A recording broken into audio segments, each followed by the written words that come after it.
Alors, on va quand même essayer de regarder un peu les images. Effectivement. Et un point important, c'est que c'est quand même très important dans cette histoire de détecter la maladie coronaire, et de savoir si on est coronarien ou pas. C'est quand même une question fondamentale. Et on va voir que pour ça, je vais essayer de vous montrer que le scanner est un bon examen, non seulement pour ça, mais aussi et de plus en plus pour les différentes phases de la maladie. Parce que l'autre problème d'un test d'imagerie, c'est ça, c'est est-ce qu'on peut répondre à des questions à différentes phases dans l'histoire du malade, ou bien on est simplement utile à une phase bien précise. Alors ça, c'est Medicare 2010-2019. Ça, c'est l'activité de scanner coronaire aux États-Unis en 10 ans. Pourquoi ? Parce que pour plusieurs raisons. D'abord parce que les patients, on peut s'adresser à de plus en plus grand nombre de patients, des patients un peu plus âgés, qui ont un peu de mal à tenir les apnées, des gens, pour certains particulièrement obèses, avec des apnées de 2 secondes, avec des fréquences cardiaques qui peuvent monter jusqu'à 120 par minute, et on cède quand même malgré tout de bêta-bloquants. Donc l'arythmie est un peu moins un problème. Je dis un peu moins un problème, ça n'est pas plus un problème, mais on fait des images avec 50 cc aussi, des produits de contraste modernes. Donc ça change les choses. La technologie, donc, c'est plus rapide, des couvertures plus larges du cœur, et une disponibilité qui a aussi augmenté au cours du temps. Alors la question évidemment principale qui se pose et qu'on m'a posée, c'est à quel malade, et donc dans quel contexte, et donc là on va vraiment s'intéresser plutôt aux patients évidemment avec un angor chronique. Alors les produits de contraste iodés, c'est par voie intraveineuse, donc déjà ça change les choses, hein, vous voyez 13% versus 5% de complications selon qu'on a une voie artérielle ou veineuse, et puis il y a ce gros papier sur des millions de patients qui montrent qu'on a quand même exagéré le risque rénal, en particulier des nouveaux produits de contraste. Pour ce qui est des rayonnements, je vous ai mis en orange les doses qu'on fait à la Pitié-Salpêtrière depuis le nouveau scanner par rapport à l'ancien scanner en bleu. Sur le scanner dynamique tout à fait à gauche, sur le scanner monophasique et sur le score calcique, vous voyez un effondrement de l'irradiation. On a divisé la dose entre 5 et 10 selon le type de scanner qu'on fait. Les performances, elles sont bien connues, il y a des méta-analyses sur des centaines d'études. Il y a beaucoup d'études là-dedans quand même qui sont un peu anciennes avec des 64 barrettes ou des 128 barrettes qui sont pas optimales. En gros, ce qui sort, c'est la sensibilité qu'on connaît, qui est très bonne, la valeur prédictive négative qui est proche de 100%, et la spécificité en revanche qui est un peu moins bonne. On peut améliorer les choses avec la FFRCT pour les sténoses intermédiaires ou bien avec des stratégies de perfusion de stress en scanner. Ça, c'est une patiente de 32 ans de Lucasard qui vient avec des douleurs thoraciques atypiques, un profil de risque faible. Et voilà le type d'image qu'on a aujourd'hui en routine clinique, avec ici l'exclusion totale et certaine de la maladie coronaire chez cette patiente. Donc à la question, cette patiente a-t-elle une maladie coronaire ? La réponse est non, et ça change quand même évidemment son traitement, mais également son pronostic. À l'inverse, ici un patient qui vient également de Lucasard, avec ici, comme vous le voyez, une sténose très serrée sur cette circonflexe, ici avec une petite branche, une petite bifurcation, un athérome non significatif sur l'IVA, et une droite qui est plutôt bien. Alors on s'en sort plutôt très bien dans ces cas-là. Par contre, il y a des cas où c'est un peu plus compliqué. C'est quand il y a des calcifications massives où on peut surestimer les sténoses, y compris avec les scanners les plus récents. Les stents, ça marche bien quand ils sont assez proximaux, qui font quand même plus de 1,5 mm de lumière. Mais il y a également des gros avantages, des très gros avantages au scanner. Je vous ai mis un patient ici avec, vous voyez, des coronaires un peu dilatés, un athérome extrêmement important, mais avec un remodelage excentrique et une plaque très hypodense, malgré une lumière qui est strictement normale. Je pense que si on fait une coronarographie à ce patient, on dira que la lumière est un peu irrégulière, mais sans plus, alors que vous voyez qu'il a une charge athéromateuse, et une charge athéromateuse potentiellement dangereuse, qui est relativement importante. Donc ça, c'est des éléments tout à fait importants. Puis de temps en temps, c'est pas de l'athérome. Ici, c'est un patient à nouveau lumière normale, syndrome coronaire aigu répété, et c'était une maladie à IgG4, ici avec cette infiltration de la paroi périartérielle absolument importante.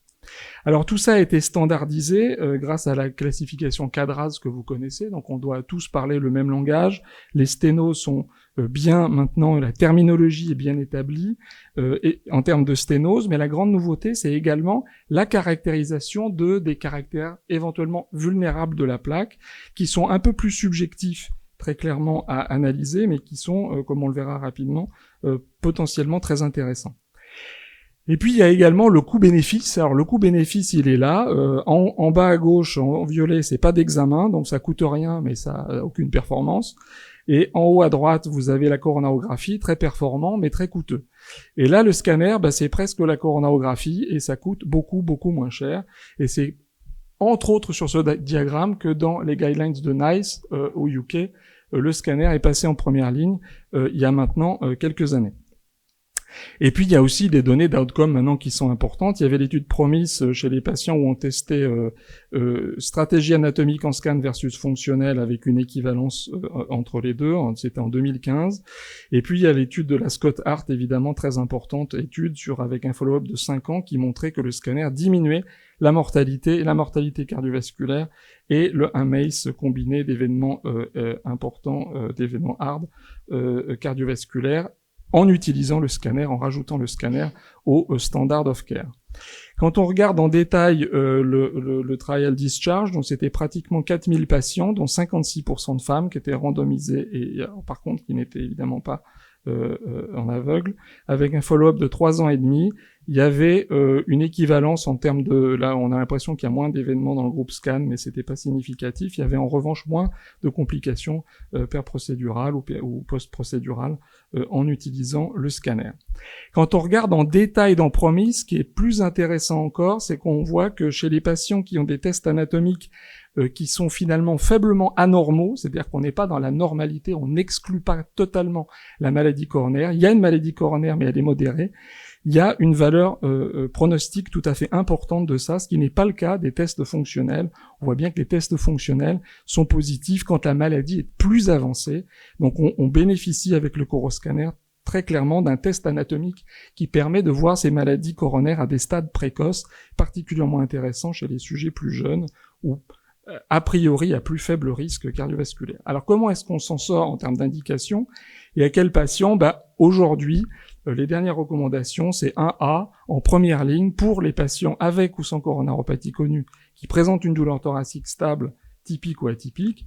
Et on va regarder, les contre-indications au scanner, je vous l'ai dit, elles existent encore, bien qu'elles aient diminué. Et puis le profil de risque. Alors on établit le profil de risque, évidemment clinique, sur le type de la douleur, l'âge, le sexe. Il y a eu un update de ça, et ça c'est important parce qu'on avait des données auparavant qui étaient un peu anciennes, et donc en particulier chez les femmes, il y avait quand même une estimation du risque a priori pré-test qui était quand même pas terrible. Et maintenant les choses se sont améliorées. On ajoute un certain nombre de facteurs comme l'électrocardiogramme, éventuellement le calcium coronaire si on le connaît, et puis également le résultat d'autres tests pour avoir une probabilité pré-test. Et la philosophie, c'est que lorsque cette probabilité pré-test est faible ou intermédiaire, on privilégie le scanner par rapport à un test d'ischémie qu'on va plutôt privilégier chez les patients à plus haut risque, bien qu'il y ait depuis quelque temps un shift pour l'utilisation du scanner chez les patients à un peu plus haut risque. Il commence à y avoir des données pour ça. Donc si la question c'est le patient est-il coronarien parce qu'il a de la douleur ou parce qu'il a une dyspnée ou une dysfonction VG qui est apparue, qu'on n'a pas les contre-indications au scanner typiques et donc des critères de bonne qualité, on va faire un coroscanner. La première chose que va faire le coroscanner, je le mets en premier parce que c'est ce dont on pense en dernier, c'est déjà de nous faire un diagnostic alternatif, un diagnostic différentiel. Une douleur thoracique, c'est quand même le problème du patient. Si on fait un diagnostic différentiel, c'est quand même intéressant. La deuxième chose, c'est qu'il va nous dire s'il y a une maladie coronaire. S'il n'y a pas de plaque, quadrate 0, ça peut encore être un spasme, une maladie microvasculaire, un pont, une anocorps. Ce qu'on va pouvoir voir très bien avec le scanner. En ce qui concerne le pont et l'anocorps, c'est une excellente indication de scanner. Sinon, on peut avoir une maladie non obstructive, une plaque à moins de 50%, c'est les quadrases 1 et 2, et là, on retombe sur les mêmes possibilités, avec également le MINOCA, et là, c'est plutôt l'IRM cardiaque qui va, à mon sens, être intéressante en complément. Soit on a une maladie coronaire obstructive, les quadrases 3, 4, et là, tout le problème, ça va être, et ça, il y en a beaucoup, des malades comme ça, c'est les intermédiaires. Le problème, ça va être la signification hémodynamique, et on va avoir un certain nombre de choses à notre disposition, en termes de FFR, de référence invasive, ou de FFRCT, ou de tests fonctionnels chez ces patients. Et puis il y a la plaque compliquée, bien entendu, et il y a cette entité un peu nouvelle, qui est la plaque qui n'est pas compliquée, mais qui est peut-être à risque et peut-être vulnérable. Autre cas de figure, le patient a une maladie coronaire connue, et il y a une douleur thoracique. Dans ce cas-là, je pense que soit on a une maladie qui est relativement peu étendue, qui est assez focale, assez proximale, un stent par exemple, un seul ou deux, mais large et proximaux, où la question c'est la perméabilité d'un pontage. Là, ça vaut le coup de faire un scanner pour savoir s'il y a une maladie coronaire significative ou pas. Et s'il y a une maladie intermédiaire, on va retomber vers le test fonctionnel et la coro. En revanche, si c'est une question chez un coronarien complexe, qui a eu des stents, des pontages, où la question se pose de la viabilité, de l'ischémie résiduelle et de la fonction d'une part, ou qui est très diffuse, calcifiée, il faut pas faire de scanner, je pense, très clairement, et aller directement plutôt vers un test fonctionnel et vers ensuite la coronarographie pour décider de la stratégie de revascularisation. Parmi les autres indications du coroscanner qui sont recommandées en première ligne, il y a les anomalies de naissance, donc on en a parlé, l'évaluation des pontages, en particulier s'il y a une mammaire gauche, on sait que ça marche très très bien, et si un test fonctionnel n'est pas conclusif. Dans les recommandations dites appropriées, il y a le bilan des cardiomyopathies, par exemple une cardiopathie dilatée, est-ce que c'est les coronaires? C'est évidemment un très bon test également. Dans l'évaluation préchirurgicale non cardiaque également. Et puis donc, on en a parlé chez le patient symptomatique avec des stents, mais à ce moment-là, proximaux et larges. Et puis il y a la problématique des greffés cardiaques également, où c'est approprié. Ce qui peut être approprié, donc sous-entendu, c'est encore en évaluation, c'est les patients asymptomatiques à haut risque de plaques, qui ont des plaques hypodenses, à haut risque de ces plaques hypodenses. Et puis il y a c'est la problématique de effectivement la perfusion de stress et de la FFRCT qui peut être envisagée. Je vous donne l'exemple d'hier soir, une patiente d'hier soir qui de la structure qui doit être opérée, comme vous le voyez, qui a à 45 ans d'une valvulopathie mitrale et aortique très sévère rhumatismale. La question qui se pose, c'est l'état des coronaires. Elles sont parfaitement bien. C'est une patiente qui n'a pas de facteur de risque cardiovasculaire. Et donc, dans le cas du bilan préopératoire, évidemment, le scanner répond parfaitement à la question. Niki en a parlé. Est-ce qu'il faut faire des suivis de coroscanner? La réponse est non dans les guidelines. Chez le patient asymptomatique, pas de scanner. Et chez les patients symptomatiques, plutôt test fonctionnel en première approche. Il commence à y avoir des données très intéressantes sur ce fameux CADRADS avec incluant ces caractéristiques de plaques vulnérables. Ça, c'est une sous-étude de PROMIS. On voit qu'on a une stratification du risque lorsqu'on rajoute aux facteurs de risque classiques et au score calcique, justement cette fameuse classification CADRADS incluant la vulnérabilité de la plaque. Donc ça, c'est relativement intéressant. Et on s'est intéressé à ça également localement dans une population de sujets qui ont une maladie coronaire prématurée, la cohorte Affigie de Jean-Philippe. Et donc ça, c'était le travail d'un master de Gilas Rawal qui a fait cette étude montrant qu'il y avait une prévalence des plaques à haut risque et qui sont non calcifiées beaucoup plus importante que dans une population contrôle. Et on est en train de regarder actuellement si la graisse péricoronaire ne joue pas un rôle de médiation, ce qui semble être le cas dans les résultats préliminaires de ces patients.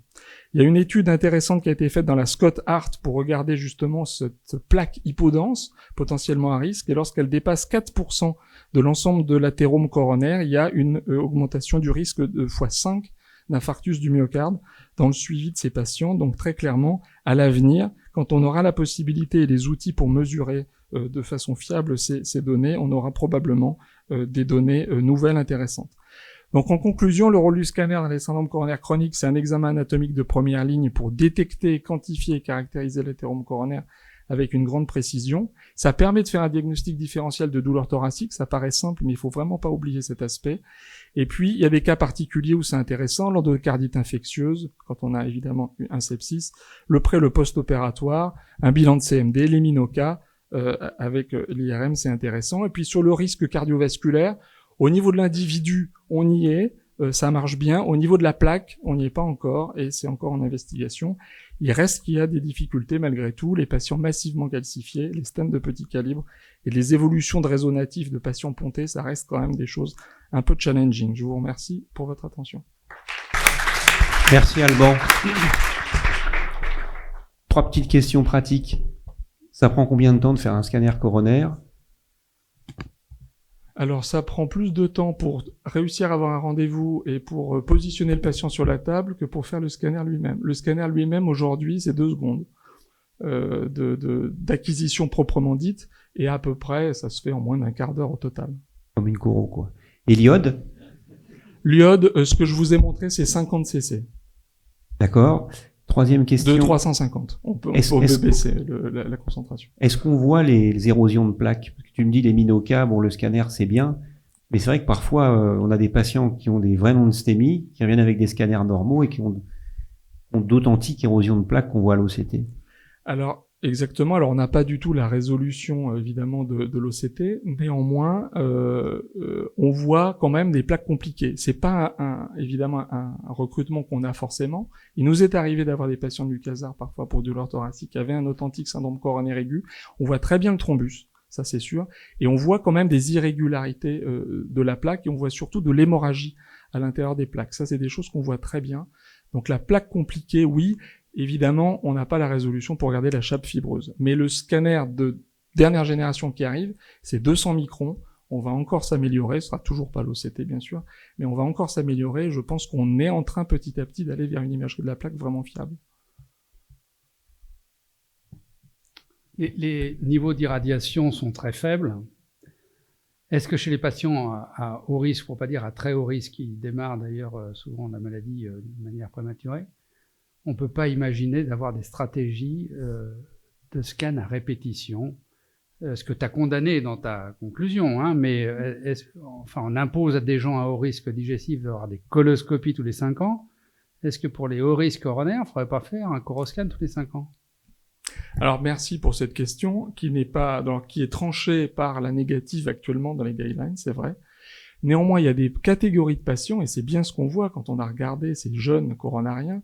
On est persuadé que, ne serait-ce que déjà dans les FH, par exemple familiales, etc., il y a des patients qui peuvent être jeunes, qui auraient besoin d'un dépistage avec non pas un score calcique, puisqu'on sait que chez ces patients-là, il y a une décorrélation totale entre le calcium dense, qui est plutôt de la cicatrisation pas dangereuse, et de la plaque très hypodense, très lipidique, très dangereuse. C'est complètement décorrélé, et ils auraient, eux, franchement intérêt à avoir un scanner injecté, effectivement. Mais ces populations-là ne sont pas encore identifiées correctement. Mais je suis persuadé qu'on va y arriver à court terme. Question pour Alban. Moi, ce que j'aimerais bien avoir, c'est l'inflammation de la paroi artérielle qu'on a au PET scan, mais qu'on n'a pas avec le coroscan. Il y a de l'espoir pour ça, parce que...